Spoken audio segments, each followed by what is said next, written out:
자, 월급 빼고 요즘 다 올라가고 있습니다. 이 난방비 폭탄 맞으신 분들 얘기 좀 해주신다고요? 그렇습니다. 난방비 절약하기 위해서 뭐 갖가지 방법을 동원하셨을 텐데 네. 집안의 희망 온도를 낮추고 밸브까지 잠갔지만 난방비 폭탄을 맞았다고 이야기하는 사람들이 있습니다. 이유는 바로 계량기 때문이었다고 하는데요. 자세한 내용 확인해 보시죠. 한겨울 매서운 동장군보다 더 무섭다는 것이 있습니다. 바로 난방비.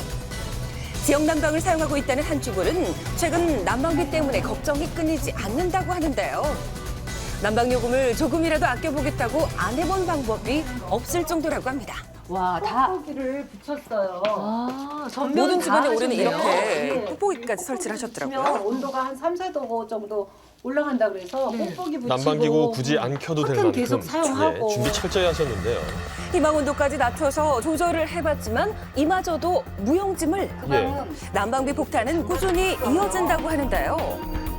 사용하지 않는 방에 밸브까지 잠가봤지만 이상하게도 요금이 줄어들기는커녕 난방 금액이 20만 원을 넘는 경우도 있었다고 합니다. 노력을 많이 했는데도. 네, 난방도 제대로 못하고 요금만 많이 나오다 보니 원인을 알지 못하는 주부는 그저 답답할 뿐이라고 하는데요.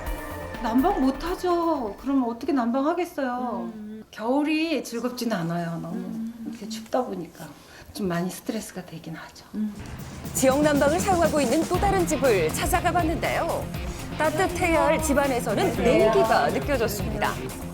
낮 시간인데도 추위를 이기기 위해서 가족들은 완전 무장까지 해야 한다고 하는데요. 집이 따뜻해요, 추워요? 추워요. 어떻게? 어느 정도예요? 이불 두꺼운 거를 덮고 털옷 입고 살아요. 최근에는 난방 보조기구까지 구입했다고 하는데요. 난방비 절약을 위해 노력하는 가족들 그만한 이유가 있다고 합니다. 입주를 하고 나서 난방을 28도로 올려놨더니 그 해에 47만 얼마까지 나온 적이 있어요. 네, 그래서 그 뒤로부터 무서워서 그렇게 온도를 올리지도 못하고요. 이전에 살던 집처럼 난방을 했는데 그달 난방 요금이 무려 47만 원이나 나왔다고 하는데요. 일반 가정집에서 사용한 난방비 치고는 꽤 많은 요금입니다. 난방비 폭탄의 원인 바로 계량기 밸브에 있었다는데요. 밸브가 고장이 난다든지 또는 정유량 밸브를 임의로 조작을 한다든지 이런 경우에는 밸브가 많이 열려서 난방비가 많이 나올 수 있는 거죠.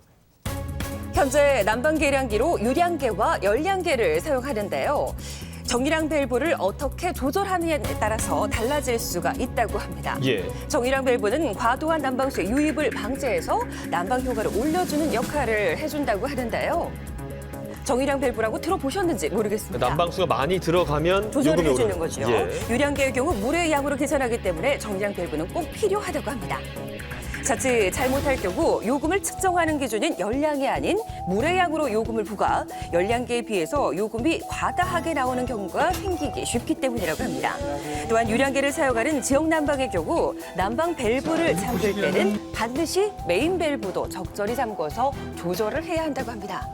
문제는 처음 건축 시공 시 정해진 정유량 밸브의 기준치를 잘 알지 못하는 일반 사람이 이를 조작할 경우 난방비 폭탄뿐만 아니라 세대마다 요금이 달라질 수 있다고 합니다.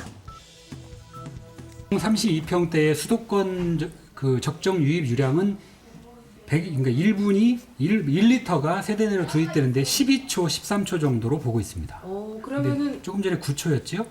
그러니까 약 30% 정도가 지금 유량이 더 들어오고 있습니다. 예. 그렇다면 적정 기준치의 정유 밸브를 사용하는 가정과 비교해 봤을 때 그 차이는 어떨까요? 다른 세대를 직접 다시 방문해 봤습니다. 4만 원에서 6만 원 정도 나오는 것 같아요. 4만 원에서 6만 원? 네. 같은 동, 같은 평형, 동일한 온도를 설정한 뒤 10리터의 난방수가 얼마나 균일하게 들어가는지 지켜봤는데요. 정상적인 정유 밸브 가정의 경우 바둑이 한 움큼 움직이는 데 걸리는 시각은 1분 28초. 이에 반대로 난방비 과다 사례자의 경우는 2분 22초밖에 걸리지 않았는데요. 현재 난방수 속도를 기준으로 했을 때 한 달 난방비는 얼마나 차이가 날까요? 자, 정상적인 가정과 과다 청구되는 가정의 경우 비교를 해봤는데 예. 약 20만 원의 차이를 보였습니다. 어마어마한데요. 그렇죠. 예. 자, 지금 계산을 해봤는데요. 여러분 눈으로 직접 확인하셨죠? 직접 확인하니까 어떠세요? 너무 황당하네요, 진짜. 유량계만 그 넓히면 당연히 집이 따뜻해지는 줄 알았는데 거의 비슷하고 거기다도 요금은 과다로 더 청구된다 그러니까 정말 후회되기도 하고.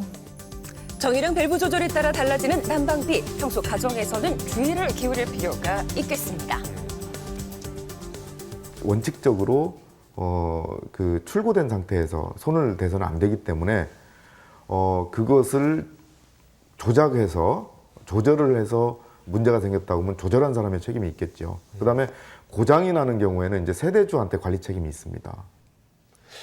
예, 아파트를 비롯한 이 공동주택에서 거주하고 계신 분들이 조금 더 신경을 쓰셔야 될 것 같습니다. 특히 이 조절한다고 함부로 이 관리업자라든지 오라 그래서 조절했을 경우에 더 큰 난방비 폭탄을 맞을 수 있다고 하니까 되도록이면 전문업자를 부르시는 게 좋다고 하고요. 일단은 계량기가 열량계인지 유량계인지를 먼저 챙기는 게 굉장히 또 중요할 것 같네요. 그렇습니다. 일단 뭐 저희가 만나본 주부들 정유량 밸브가 무엇인지조차 모르는 분들이 대다수였고요. 예. 그 상대적으로 계량이 정확하지 않은 유량계를 사용하는 세대가 50만 세대를 넘는 실정이라고 합니다. 예. 그리고 이 모든 설비를 보통 관리사무소에서 담당을 하는데요. 이 전문 지식이 없다 보니까 체계적인 관리조차도 그렇죠. 미흡한 상태였습니다. 예. 또 계량계 유효 기간은 7년 정도지만 의무 교체라던가 재점검에 대한 강제 규제 사항도 없는 상황이라고 그래요. 합니다. 경기도 안 좋은데 난방비까지 많이 나오면 얼마나 서민들이 고통을 받겠습니까? 그렇죠. 만약에 우리 집이 이웃집이나 아니면 전년도에 비해서 과도하게 요금이 많이 나온 경우에는 이제 점검을 반드시 하셔야 되는데요. 만약에 요금이 과도하게 나온 경우에는 최근 3개월 평균치나 아니면 전년도 요금을 청구할 수 있다고 합니다. 예. 환불도 요구 가능하고요. 그래서 미리미리 좀 점검을 하시고 관리사무소에 점검 요청하시기 바랍니다. 전기요금 올라간 지 얼마 안 됐는데 지금 가스요금도 올랐거든요. 근데 요금도 요금이지만 실제 우리 집에서 사용하고 있는 것이 얼만큼 새고 있는지 먼저 챙기는 것이 더 중요할 것 같습니다. 네.